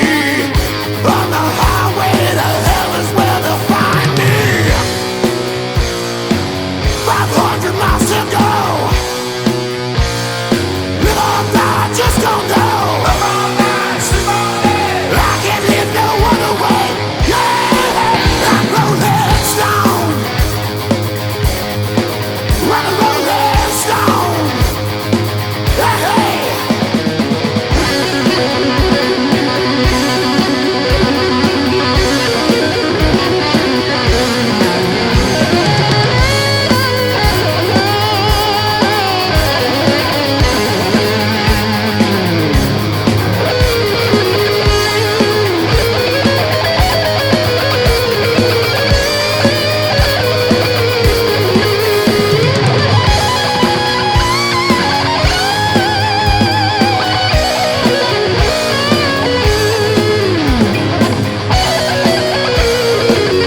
right, Puds, we're back once again. That was Bonedryver, right out of Conley Springs, man. Not far from here, Mike. That's just kind of right down the road, ain't it? Exactly. I don't think I've ever been to Conley Springs. I'm sure you have. I may have passed through or something back in the day, but I'm sure. I mean, it's close. I know that. And once again, the name of the band was Bonedryver. We went a lot of places where we didn't know where we were. Yeah, man. We just get out and ride. You remember those good old days where you just get out and ride? Just because, man. I mean, gas was cheap. You could just fill up and go, dude, and spend the day just riding, man. Those were the days. Those were good days. No responsibility, man. Just riding around looking for chicks, man. I mean, that was the main thing, you know. Yep. Most time didn't find any, but still, man, it was the hunt. Watching wrestling on Saturdays. Yeah, that was it. Yeah, 605. Yeah, 605, man. Yeah, and then maybe the pay-per-views. But once again, man, Bonedryver was the name of the band. Rollin Stoned was the name of the song. Want to thank Ashley Baker, a friend of ours from way back in those days that we were just talking about. We've known Ashley forever. Send us a message like, hey, you know, you guys need to check these out. But like I said, Mike, it's one of those things that you know, when we decided to stop playing music, we're trying to shorten the shows, but this one's going long anyway. So I reached out to them. They're like, yeah, absolutely, man. You can play whatever. And then boom, you know, we quit playing the music. So, you know, I like to get back to that, man. I like it. I like exposing people out there to the independent bands, you know, and helping just put them over, dude, you know. Speaking of exposing. I always heard a lot of Dusty stories. Dude, and there are many, many. Apparently, Dusty never wore pants. No. Ever. I'm not talking about in ring. No. You know, I'm not talking about in public, if you will. I'm talking about behind the scenes. He never wore pants. Yeah. He would wear shirts. Yeah. And no pants. Yeah. With his dick hanging out, man. Dude, it's flexing. It's a straight flex, man. And this is how he got on that subject, that one car ride that we almost died because he couldn't breathe. Yeah, man, by flexing. And that was Dusty, man. Yeah. You know, one thing I want to say, we were talking a little bit about Arn Anderson, and I love Arn Anderson's Dusty story when Arn said that he was first coming into Crockett. Mm-hmm. And he was really nervous, man, to meet Dusty Rhodes, you know, because he's a rookie. He's coming in, man, you know, kind of green. You know, I think he worked. I forget where Arn worked before that. Was it Continental? Okay, so he wasn't a rookie per se, but he was young, man. He was a young dude coming in this thing, and Dusty was the man, and everybody knew Dusty was the man. So I can't remember how long, man. And I'm just kind of paraphrasing all this, but you know, Arn came in and waited for hours. Right. Hours. Yeah. You know, once again, Dusty would make you wait on him. Mm-hmm. And then finally, Dusty, I think he said 3, 4, maybe 5 hours. I mean, it was a long time, dude. Right. And here he comes. All right, come on in, Arn. Sits down. He says, he looks at him and says one thing. Go get over. And that was it. That was the meeting. 5 hours. Dusty lets him go get over. Yep. And that was it. Yep.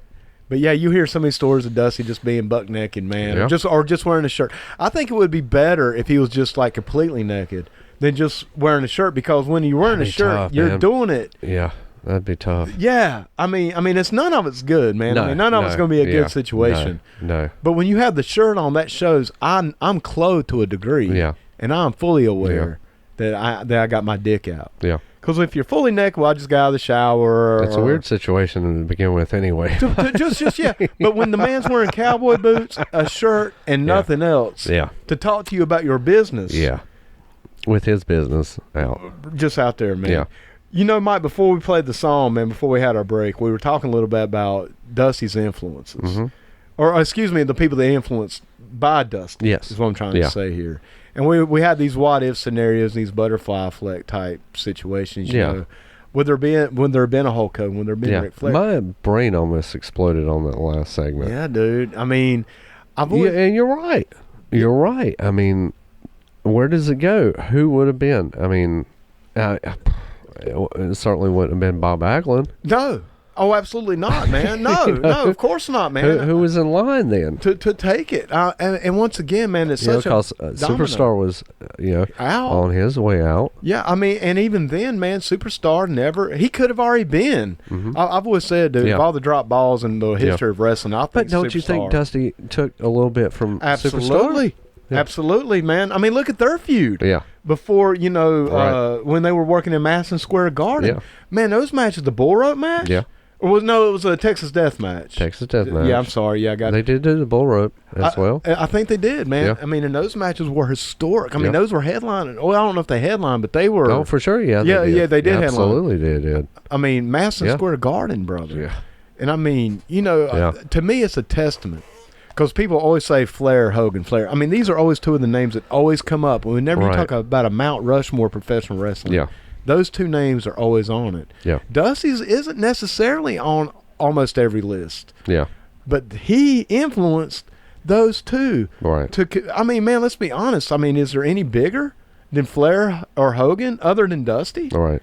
And they were both influenced, man. I read both their books. I read Hogan's book, I read Rick's book, and I read Dusty's as well. Yeah. In chapter 1 of Rick's and Hogan's book, they both said Dusty Rhodes was my influence. Yeah. I got into this because of Ric Flair wanted to be Ramblin' Ricky Rhodes, man. Yeah. Hulk Hogan got into wrestling around the age of 16 by going to watch Dusty Rhodes wrestle in Florida. Come on, man. That's such a testament to who you are when you influence the guys who influenced everybody else. Yeah. And it's a ripple. It is a ripple from there. Yeah. And everything from there, because we were talking about, would Vince went on to just take over all the territories, including Jim Crockett?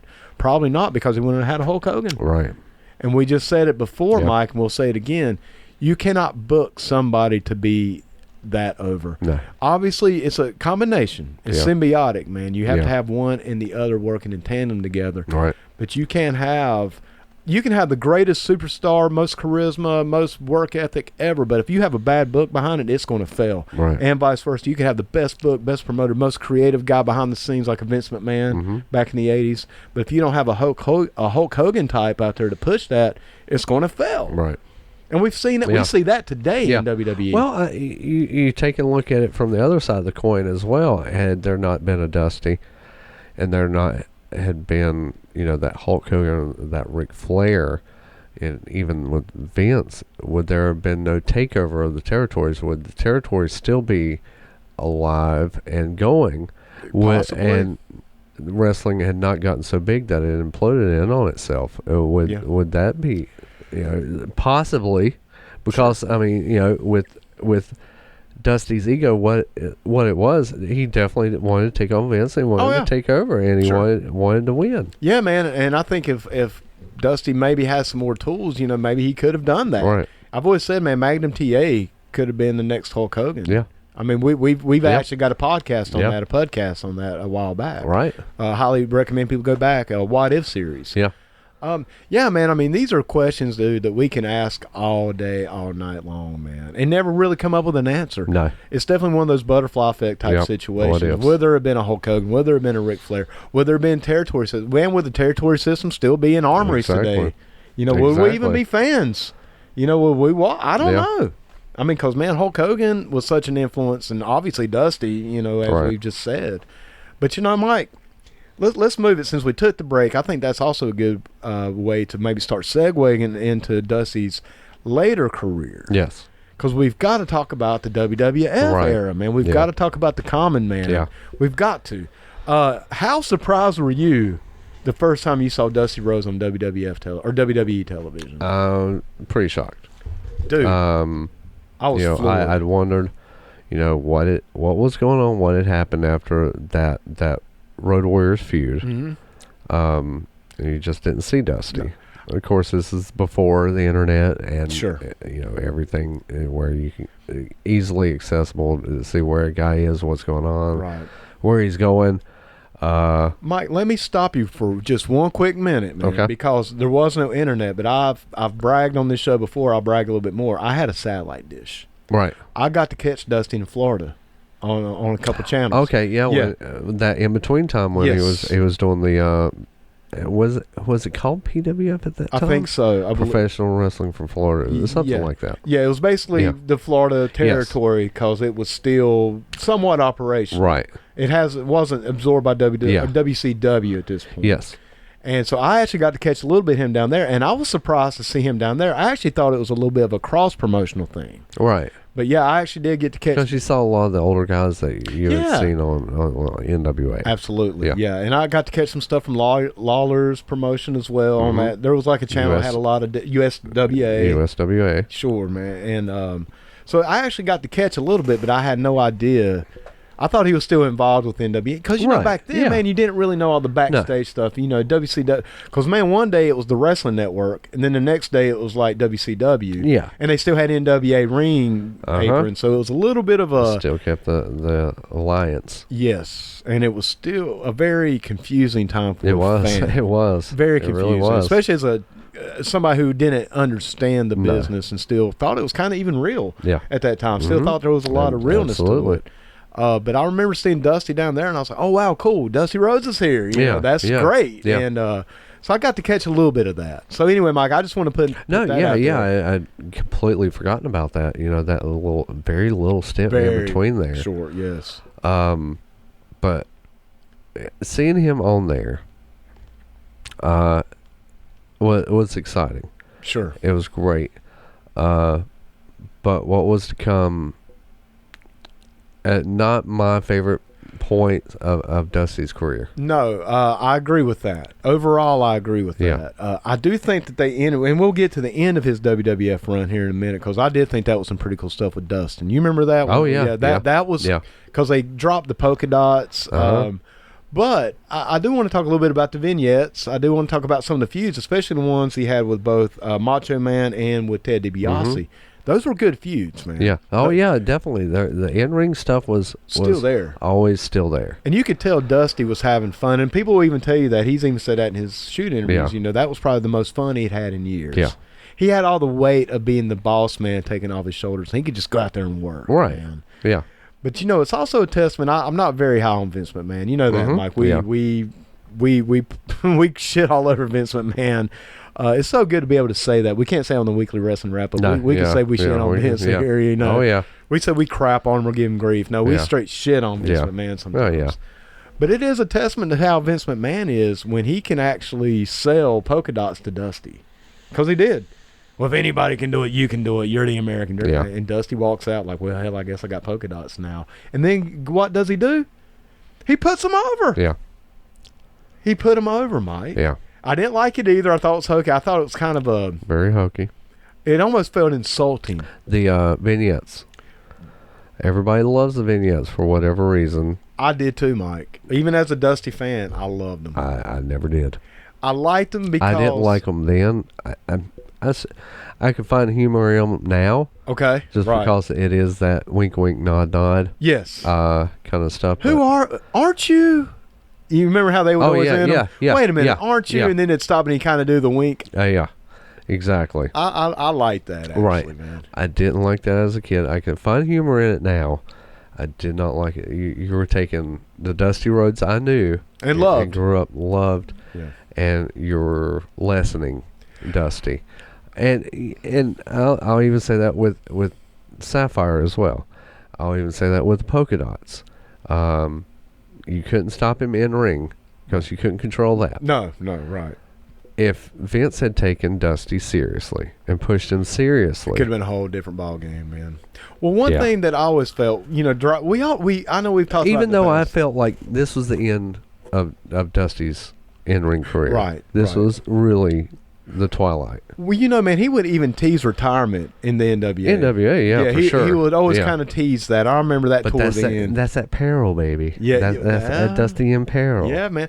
And, you know, man, let's not try to forget, because I do want to talk a little bit about Bunkhouse Stampede at some point in this show. I guess we kind of putting a carriage a little in front of the horse here. But we'll talk a little bit about WWF, and then we'll try to circle back around. Because he goes back to the NWA, WCW anyway, to kind of end his career. Right. And in a pretty good manner, I like to think. So. Well, he technically ends it in WWE. Kind of went full circle and became, really does. Yeah, and we'll definitely get to that. But I want to talk about those vignettes as well, because Mike, you know, we both love Dusty. You know, Dusty was, as I said in the first half of this show, man, he was my hero. But I was cool with the vignettes. Really, I thought they were fun. Yeah. Dude, I always knew there was a difference between WWF and NWA. Anyway. Huge difference. There always was, man. And I took it with stride. But I also agreed with you. I'm like, man, why isn't he going up for the belt? You know, he never, even the Intercontinental, it was like, it was more of a, God, I do say comedic role. Yeah. But once again, that was a testament to Dusty, because he put him over. Yeah. Dude, I still laugh when I think about the one where he's the plumber.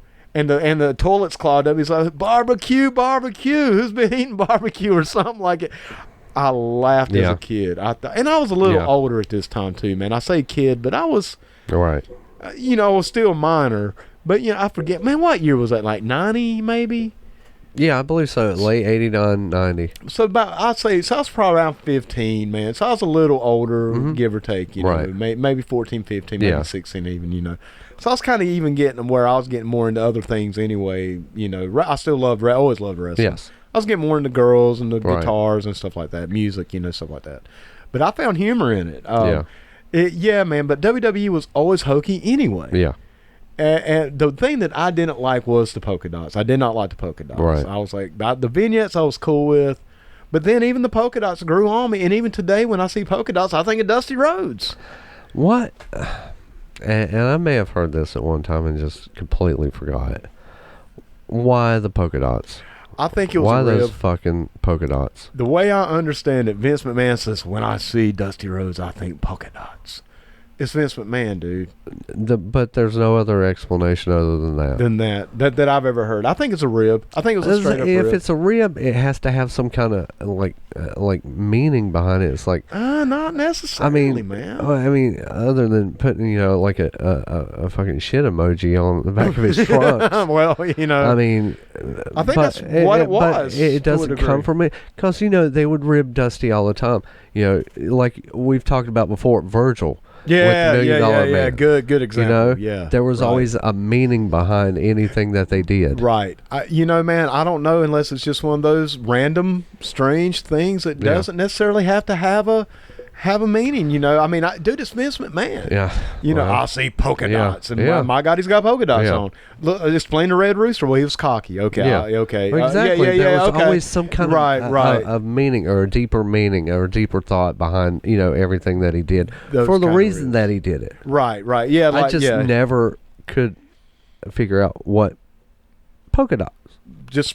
I think that was it, brother. I think it's one of the things you don't have to overthink because there wasn't a lot of thought that went into it. But once again, man, just to say what I was saying a little earlier, who else could get it over but Dusty Rhodes? To this day, man, Tommy Dreamer wears polka dots on his to put him over, man. He got it, and he ran with it. But, dude, I do want to talk a little bit about the $1 Million Man feud. Yes. I thought that was phenomenal stuff, absolutely. Man. It fit. It was another kind of rehash. It was a rehash of the Common Man versus the Rich Man, Ric Flair, Dusty Rhodes from that era, but now with a different player. Yes. And a little bit ramped up on the Common Man side. Right. Because that was his gimmick. He was the Common Man. I always think when I like to think about Dusty and WWF, it's always with that big top hat with that the chicken claw. The claw. I love that hat, dude. And the it was poncho. a hawk claw. It wasn't a chicken claw. Was it a hawk? Okay. Yeah, it was a hawk. It wasn't a chicken claw, man. Well, I mean, it was some kind of claw. It was a claw. Hell, I don't know. Come on, man. Did he eat a hawk and put it? Who knows? I'm giving him the benefit of the mayonnaise chicken and just put the chicken claw on. He would have put a chicken claw, man. Would he eat a hawk? Chicken claw. Well, he didn't eat the chicken either. Come on, man. Well, where'd he get the claw from? The claw store. I don't know. Come on, man. But it wasn't a chicken claw. Yeah, it's got to be cooler than that. It was some kind of damn bird claw. It was a bird claw. It was a damn bird claw. And chicken claw. Give me a break, brain. Come on. Listen. Who knows? Man like chicken. Well, he did. He even promoted on it, man. Exactly. Yeah, but it wasn't a... Come on, man. But listen. But it was cool. It was cool. And that poncho. Yeah. That's the Dusty I would have liked to have seen all the time. Kind of doing... Because he did that. Didn't he do that like toward the end? Like one time. Yeah. I was like, my God, that's the Dusty Rhodes I want to see here, not in goddamn polka dots. I agree with you. I do agree with you. With a police hat and goddamn Billy stick. Didn't he work the boss man some? He worked the boss man a little bit and.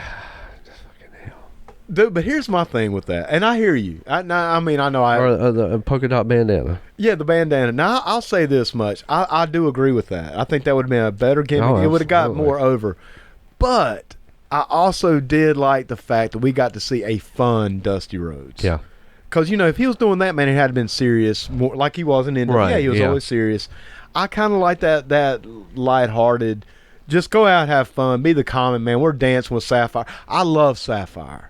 We'll get to Sapphire here because I definitely want to talk about the Macho Man Sherry feud because I love that. Man. Yeah, yeah. But just kind of going back over the $1 Million Man thing, you know, once again, it's a little bit of a rehash. I thought it worked, man. I thought they worked some pretty good matches too, man. I thought Ted DiBiase and Dusty Rhodes had some good chemistry between them. They did. They really did. And Ted was great. Ted was incredible. So was Dusty. You know. Me personally, and this goes back to something else. You know, speaking of Dusty and how he was done in the WWF, I love the $1 Million Man gimmick. Sure, I love it. But I think Ted DiBiase himself was underused. I don't think he was used to his full potential. You know, man, I believe this or not, Mike, I tend to disagree with you, man. Really? I mean, he was put in one of the biggest angles of WWF history. But it involved him, man. Ted was such an incredible worker. Oh, yeah. That they never highlighted that. Once again, man, I kind of disagree with that because, I mean, for one, he went to the finals in the tournament against Macho Man. He had one match with Savage. He had one match with Savage, but he had a few with Hulk Hogan. Now, toward his later end of his career in WWF, definitely when he started doing the tag team with Andre, which I thought was a cool team. It was good for Andre to have somebody to take the heat, you know, for him because he wasn't ready to completely retire, you know. I think they missed out on Ted as being their top heel. But he was their Flair heel. But it didn't have the longevity. No, yeah, I agree with that, man. No, I'll give you that. They just kind of put it off to that back burner. It was like a few months. It wasn't even a year really before he was teaming with Andre. But the stuff that he did. It's like, oh my gosh, you know. But he kept his heat though, man. I don't think, for me, initially, when he came in, that was the most heat anybody had. Ever. As a heel. In the WWF. Ever, man. Other than maybe when Andre turned. I mean, yeah. And maybe with Roddy and the coconut, maybe. Yeah. But even then, man, Ted's heat was off the charts. It was white hot. Yeah. Yeah. With the kid with the basketball to this day is the most. Still, some of that stuff was just, and you talk about eating the dog food. I mean, come on, man. And that was. I know. I talked down on. Still pissed off about that. Well, I talked down on hokey and just these corny WWF vignettes, but some of those were more like, oh my gosh, yeah, dude, yeah. Wow. Well, like when he cleared out the pool, yeah, stuff like that. I've never seen that on NWA. That's kind of hardcore. Yeah, that's more of that. Oh my gosh, okay, that's not hokey. True. That's kind of okay. That's. Well, dude, when he kicked, that's heel. Dude, I'll say it again. When he kicked that basketball out from that kid dribbling that basketball, yeah. I mean, I'll post that on YouTube. I mean, on Facebook every once in a while. Today, just say this is heat, man. Yeah. I mean, I still remember getting pissed. Yeah. I mean, because you know, man, this kid's a young kid, man, and he was younger than I was at the time watching it. And you know, he's going to give him $500, and you know, and the commentating team. I think it was Gorilla and Brain. I'm not 100%. I think Gorilla was definitely doing the play-by-play.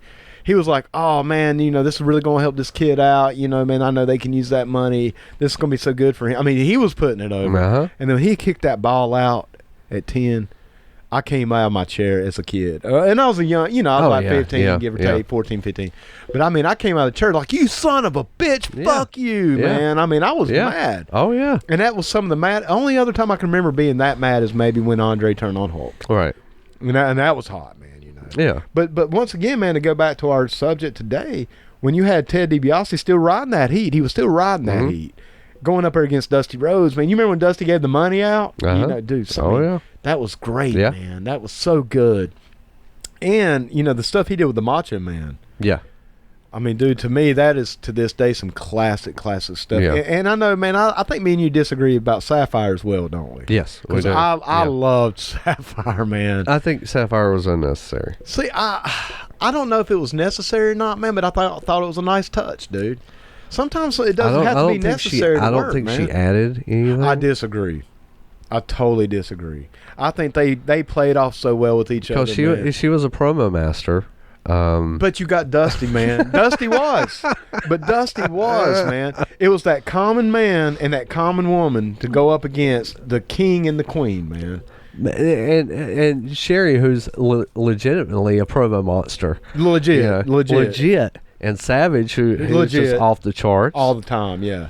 I didn't think it added anything to Dusty. I do, man. I think that's part of his legacy, man. I think it if anything, it lessened everything that he was trying to go for. I totally disagree, swear. I think, and that was another Vince thing. It's like trying to lessen Dusty Rhodes. I don't think it lessened it, man. I think it added to it. I think it added to that common man getting. Once again, dude, I mean, a common man needs a common woman, dude. And Sapphire, and man, at the end of the day, you could tell they always had fun, man. And that fun always came through. And I think it worked great with Sherry. You know, I thought it was a great, what's the word I'm looking for, man? They bounced off each other. Mm-hmm. Right. I love Dude, the people love Sapphire. Everybody loves Sapphire. And Dusty and Sapphire, not love Sapphire. You are the only person in the world who didn't love Sapphire. Mike, brother, I think we need to. Potentially. I think, man. We have to take a vote on that. Well, okay, Puds out there listening, comment on our page. After you see this on Facebook, did you or did you not love Sapphire? Maybe it's me, Mike. Maybe they hear what I'm saying. Right. But right now, I hear what you're saying, and I don't like what I'm hearing, Mike. Sapphire was great, dude. Dusty was great with Sapphire. And those two. And Sapphire was not a jewel. She was the jewel. She wasn't a jewel. She was the jewel. More like Formica. You know what? You're Formica painting. Got me. Boom. But no, man, I did. You know, I did love Sapphire. I did, man. And I love the feud. I think that's one of the coolest feuds. Honestly, man, I put the Dusty Rhodes Macho Man feud up there with some of the one. And obviously, it wasn't a Ric Flair or the Horseman, obviously. Right. But dude, I put it up there. I mean, it's one of his better, most memorable feuds, man. Yeah. I definitely do. And I think they worked some great stuff together, dude. Yeah. They had that kind of magic. Yeah, they did. They really did, Yeah. you know. Yeah. But I really like how he ended his WWF career. When they brought Dustin in, they dropped the polka dots. They did take Dusty back to the American Dream. Yes. Very briefly. Yes. They didn't run it long. No. But they did end it, I thought, on a pretty... Once again, man, I enjoyed his run in WWF. I enjoyed the polka dots. I enjoyed Sapphire. I thought it was fun, entertaining. You could tell Dusty was having fun. Dusty will tell you it was fun. Didn't have that pressure on him. I think that came through. Yeah. And I enjoyed it, man. And I think it's definitely part of his legacy. But the way they ended it with Dustin, man, that was good stuff, Mike. Yeah. Yeah. Any thoughts on that whole Dustin Rhodes? And that was a good. I think it was good at that time. I think what was to come in his return to WCW was better. Right. As far as the father-son stuff. Yeah. Well, and we actually talked about Yeah. that in the first segment, man. Yeah. Right. You know, with against Colonel Parker's stable and Arn Anderson. Because Dusty got the book I think back, that was, didn't he? Yeah. I think that was a lot better. It was better put together. Agreed. And it was accentuated a lot better. Agreed. And it was just had more longevity. Yeah, it did. You know? But I do think it was a good... It came back into that peril, baby. He did, man. And, you know, once again with the WWF, I think it was just a good bookend. Yeah. For his WWF era. For sure. And, you know, he got to go back. He got to do what he loved to do, and that was book the shows. Yep. He didn't have all the pressure on him, you know, because it was more... Not.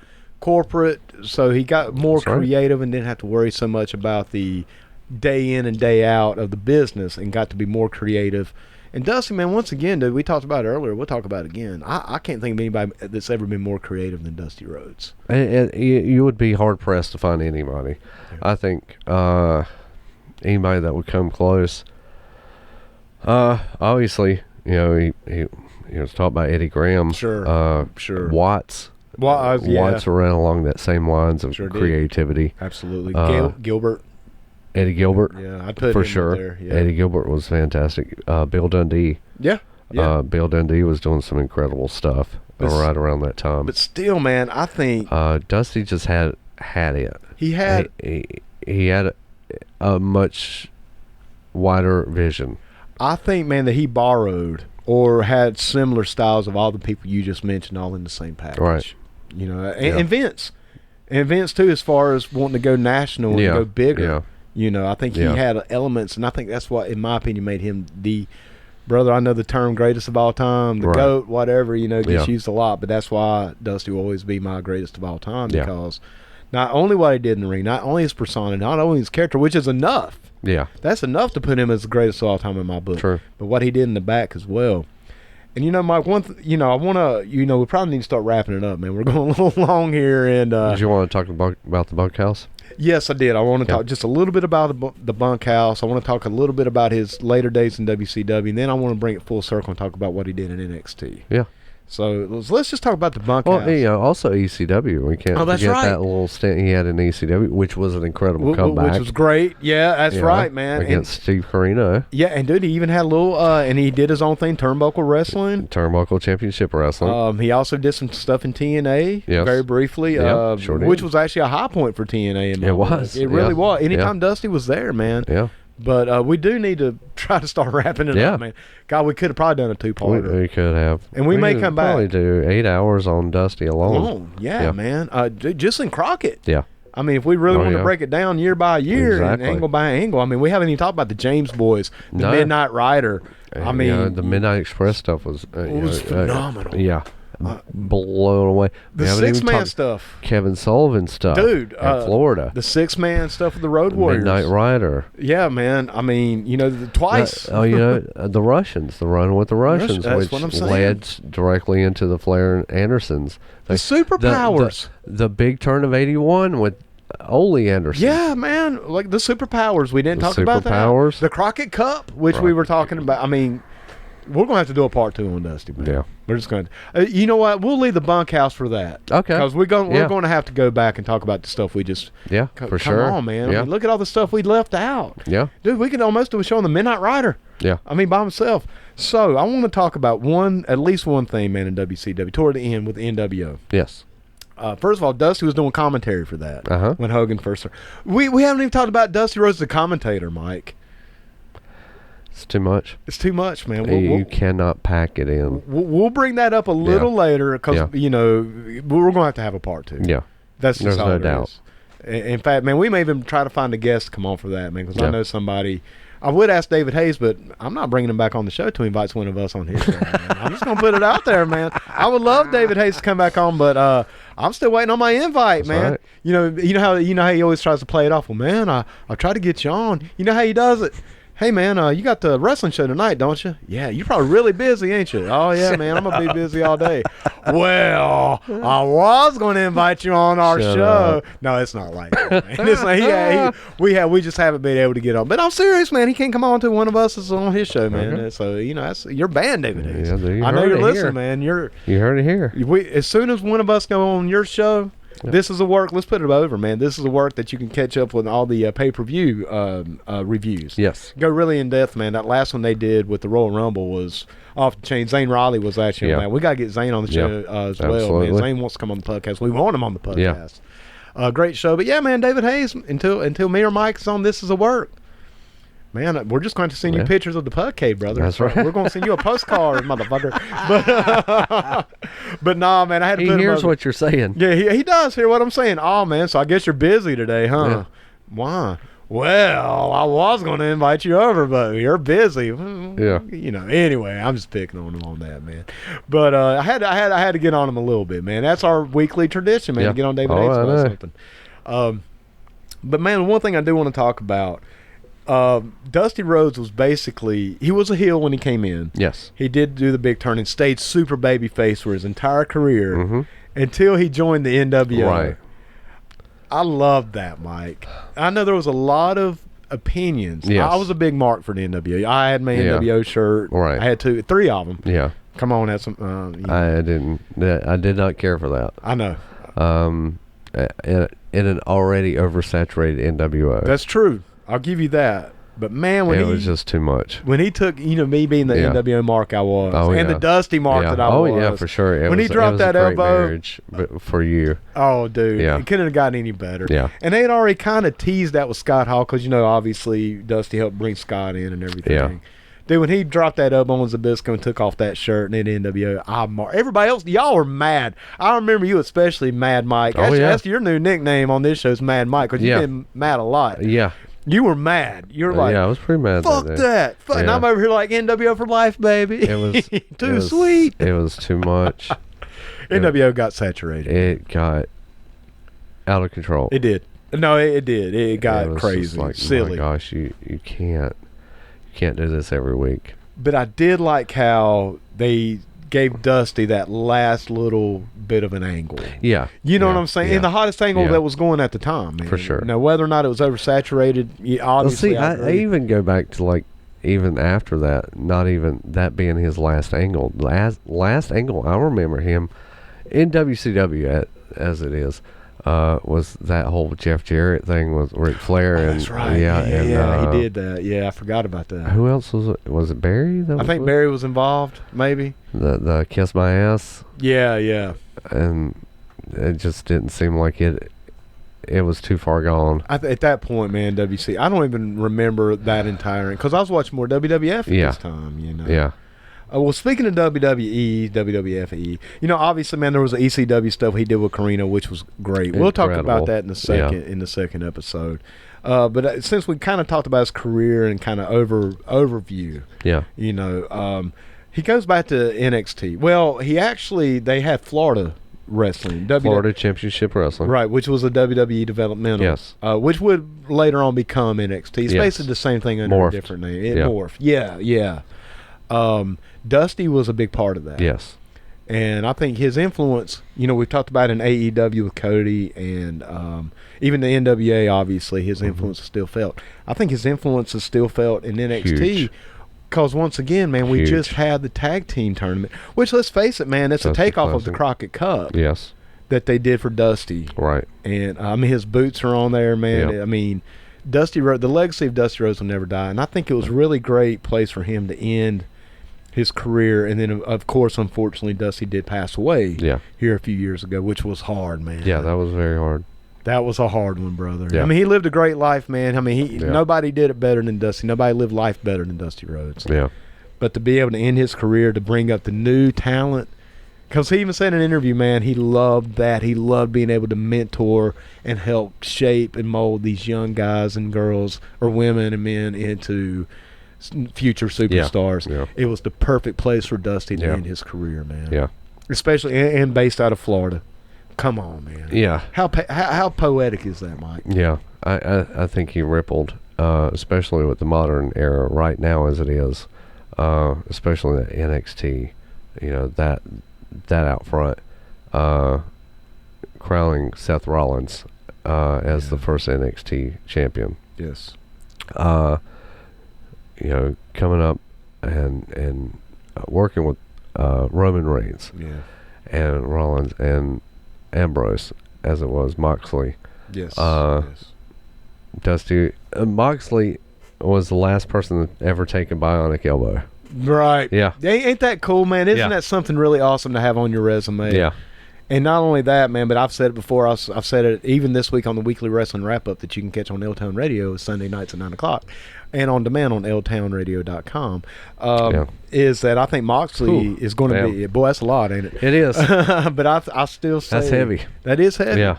That Moxley's going to be the guy to watch coming up, man. I think Moxley's going to be – and is on his way to becoming that next-level superstar. And just to have that extra little bit of – icing on his cake. Oh, for sure. Once again, dude, it's almost like the rub. Yeah. That last Dusty rub. Yeah. You know. It was. It really was. For sure. Yeah, definitely. Well, Mike, dude, so we're going ahead and book it now. We're going to have a second part of this thing. Oh, yeah. There's no doubt about that. I would definitely like to bring David Hayes. All joking aside, man, I'd Yeah. like to maybe bring David on for that one because I know he was a fan just like we were. And Yeah. he may help us remember stuff that we're not thinking about. Yeah. Because, dude, I didn't even think about the stuff with Carino until you brought it up. Right, And that was some great that stuff. was some really good stuff. And that was ECW's really one of their peak times, you know, when they had the TNA or the TNN TV deal. Right. You know, one of their first shows. Yeah, man, when the lights came out and Dusty come up, man, that was... And like I said, dude, we haven't even talked about the commentating. We haven't talked about the bunkhouse stampedes. We haven't talked about the six-man with the Road Warriors. I mean, we haven't talked about War Games, Mike. Come on. Yeah, I know. Dude, okay. David Hayes, if you're out there listening, man, we may lift the band just to get you out of here. You know, that was his creations. Dude, the Great American Bash. Yeah. You know, he brought out country acts. You know, we talked about Willie Nelson earlier. Yeah. You know, he brought out Waylon. He brought out David Allen Coe, man. He brought out just all these celebrities. I mean, so much that we couldn't. I mean, how can we get it all in one episode? It's definitely going to be a two-parter. Spotlight Part 1, Dusty Rhodes. We'll for have sure. Spotlight Part 2 coming up. Absolutely. Mike, dude, this has been an amazingly fun episode for me, man. I love Dusty. He was my favorite of all time. I actually had a guy at work ask me, we were talking, I was telling him a little bit about the wrestling show we do, and he was like, man, who's your favorite wrestler? Without hesitation, Dusty Rhodes, The American Dream. Wow. Not even I mean, there wasn't even no. That's crazy. Bam, Dusty Rhodes. He's like, Dusty Rhodes. Yeah. Because he kind of watched it back in the day. He's a little bit older than I am. Oh, Dusty Rhodes. I was like, yeah, man, without a doubt, greatest of all time. Yeah. And across the board, brother, in every way. His intros, man. We ain't even talked about Born to Boogie or. He is so many. Purple Rain. Purple Rain. Good Lord, man. Dude, we always talk about how WWF kind of did that whole rock and wrestling thing, but really, man, Dusty was bringing music into it. He was, and I think Dusty had, to me, he had his hand more on the pulse of culture. Yeah, man. Pop culture. Let's say pop culture, but he wasn't so much, hey, we got to get this rock and roll thing going like Vince was. Right. He knew his audience. Yes. And knew where they were at. Because that outlaw country music, man, like I say, with the Waylon Willies, Hank Jr., that stuff was huge, man. I don't know if people really understand how that took. I mean, dude, the Outlaws' first album, man, with Waylon, Willie, Jesse Coulter, and the other guy, I can't remember. I mean, that. Come on, man, that was the first country album to ever go platinum. Right. And that came out probably around 78, 79. So they were still hitting it hard, man. Yeah, for sure. And Dusty knew that. Dusty knew his crowd. You gotta know your demographic, man. You gotta know your people. Yeah. And Dusty, nobody knew. You know why? Because he was their people. That's right. Dude, how else do you want to end this show, brother? How else? I don't know. Join us again. We'll be back for some more definitely on this one. And hey, next week, who knows? Who knows what we're going to talk about? We have no idea. But I guarantee we'll talk about it in great length. Yes. And like I said, hit, share, like, subscribe, man, everything. Just let us know what you think, and if you got any questions. If you got any topics you want us to hit on, you got any questions for us, just let us know. Man. Send it to us. And how dare you? Who do you think you are? Whatever you do. Whatever you want to do. We appreciate it, man. Absolutely. We appreciate you guys. Mike, you done, brother? I'm good. I guess I'm going to head on into work. Yeah, me too. Me too, brother. All right, man. Well, until next week, you puds out there in Pudville, y'all have a good one. If you will. And not only that, David, I understand we're right at the end of our program. No, we have got to go. This has been a great event. There's some people out there that hate us for this.